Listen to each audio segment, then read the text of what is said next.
Tamil senior grade, unknown passage, get ready, start. மாண்புமிகு பேரவை துணைத் தலைவர் அவர்களே, நாட்டில் நிலவி வரும் வேலையில்லா திண்டாட்டம் தொடர்பாக பல்வேறு நேரங்களில் அரசின் மீது விமர்சனங்கள் வைக்கப்பட்டு வந்துள்ளன என்பதை நான் நினைவு கூர்கிறேன். இந்த பிரச்சனை பற்றி யாரும் கவனத்தில் கொள்ளவில்லை என்று நாம் நினைப்பதற்கு இடமில்லை என்றே நான் கருதுகிறேன். பல்வேறு இடங்களில் பல்வேறு நிலைகளில் இப்பிரச்சனை விவாதிக்கப்பட்டுள்ளது. இது குறித்து இதே அவையில் பல முறை விவாதங்கள் மேற்கொள்ளப்பட்டுள்ளன என்பதையும் நான் சுட்டிக்காட்ட விரும்புகிறேன். உரையாற்றிய உறுப்பினர்களில் ஒரு சிலராவது பிரச்சனைகளுக்கான தீர்வை தெரிவித்திருந்தால் நான் மிகுந்த மகிழ்ச்சியுடன் வரவேற்றிருப்பேன். வேலையில்லா பிரச்சனையை நாம் 2 வழிகளில் அணுக வேண்டியுள்ளது என்பதை நான் மாண்புமிகு உறுப்பினர்களின் கவனத்திற்கு கொண்டு வர விரும்புகிறேன். முதல் முயற்சியாக ஒட்டுமொத்தமாக நமது நாட்டில் நிலவும் நிலைமைகளை கருத்தில் கொள்வது என்பது ஒன்று. மற்றொன்று, இம்மாநிலத்திற்கென சிறப்பாக உள்ள வாய்ப்பு வசதிகளை பற்றி ஆராய்வது.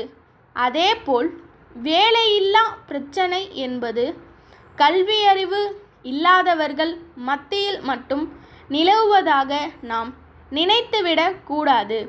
கற்றவர்கள் மத்தியிலும் வேலையில்லா திண்டாட்டம் என்பது இருந்து வருகிறது.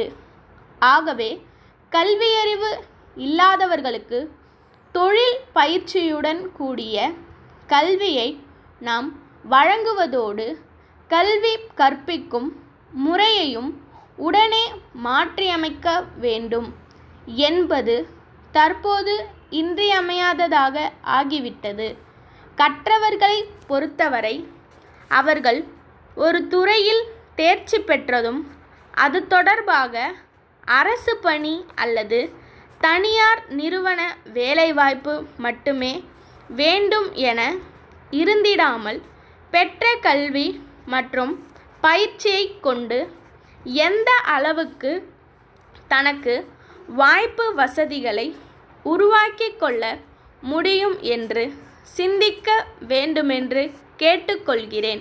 இது தொடர்பாக வங்கிகளின் அலுவலர்களோடு உற்பத்தி துறை சார்ந்தவர்களோடும் அரசு கலந்து பேசி பல்வேறு திறன் வளர்ச்சி மையங்களை உருவாக்கி உயர் பயிற்சியும் வங்கி கடனும் பெற வழிவகை செய்துள்ளது என்பதை நான் இந்த அவையின் கவனத்திற்கு கொண்டு வர விரும்புகிறேன். கல்வி அறிவு பெறாதவர்களை பொறுத்தவரை அவர்கள் தங்கள் உடல் உழைப்பை மட்டும் நம்பியே வேலை வாய்ப்பு பெற முடிகிறது. ஆகவே அவர்களுக்கு குறைந்தபட்ச கல்வி தகுதியை உருவாக்கி அதனோடு சேர்த்து தச்சு வேலை, மின் உபகரணங்களை பழுதுபார்த்தல், கனரக வாகனம் ஓட்டுதல், உணவு தயாரிப்பு போன்ற தொழில்முறை பயிற்சிகளை அரசு ஏற்படுத்தி வேலைவாய்ப்பை அதிகரித்துள்ளது என்பதை மாண்புமிகு சட்டமன்ற உறுப்பினர்கள் அறிவார்கள் என்று நான் நம்புகிறேன். மேலை நாடுகளில் உள்ளது போல் தொழில் புரட்சி ஏற்படுத்தி நாம் ஆலைகளில் உற்பத்தியை பெருக்கினாலும் கூட இந்தியா போன்ற நாடுகளில் அதிக மக்கள் தொகை இருப்பதால், அதிலும் குறிப்பாக பெரும்பான்மை மக்கள் அதிக கல்வியறிவு இல்லாதவர்களாக மரபு சாராத தொழில்களில் ஈடுபட்டு வருவதால் தேவையான அளவுக்கு மட்டுமே நாம் இயந்திரமயமாக்கவில்லை இங்கு அனுமதிக்க வேண்டும். சென்னை சாசுவதா நிதி கழகத்தின் மேலாளர், சென்னை சிந்தாதிரிப்பேட்டை கௌசிகன் அவர்களுக்கு எழுதிய கடிதம். ஐயா, எங்கள் வங்கியின் செயல்பாடுகள் மற்றும் சேவை குறித்த முழு விவரங்கள் அடங்கிய சிறு புத்தகத்தை இத்துடன் அனுப்பியுள்ளோம். வங்கிகள் வழக்கமாக ஆற்றும் பணிகளான தொடர் கணக்கு, சேமிப்பு கணக்கு தவிர மாஸ்டர் கார்டு, விசா கார்டு என்பவை மூலம் அங்கீகரிக்கப்பட்ட கடைகளில் பணம் செலுத்தாமலேயே பொருட்களை வாங்கிக் கொள்ளும் புரட்சிகரமான திட்டத்தை அறிமுகப்படுத்தியுள்ளோம்.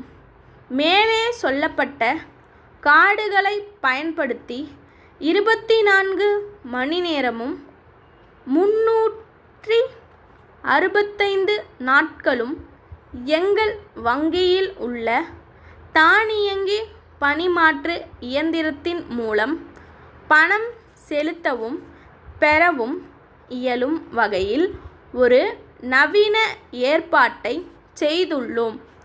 இவை அனைத்தும் தங்களது நிறுவனத்திற்கு மிகவும் உபயோகரமாக இருக்கும் என்பதில் ஐயமில்லை. இந்த பணிகளை நாங்கள் பயன்படுத்தி கொள்ள அதிகப்படியான கட்டணம் ஏதும் வசூலிக்கப்படுவதில்லை என்பதை தெரிவித்துக் கொள்கிறோம். இந்த வகையான நவீன வசதிகளை தாங்களும் பயன்படுத்தி கொள்ளுமாறு தங்களை நாங்கள் அன்புடன் கேட்டுக்கொள்கிறோம். தங்கள் நம்பிக்கையுள்ள கிளை மேலாளர். ஸ்டாப்.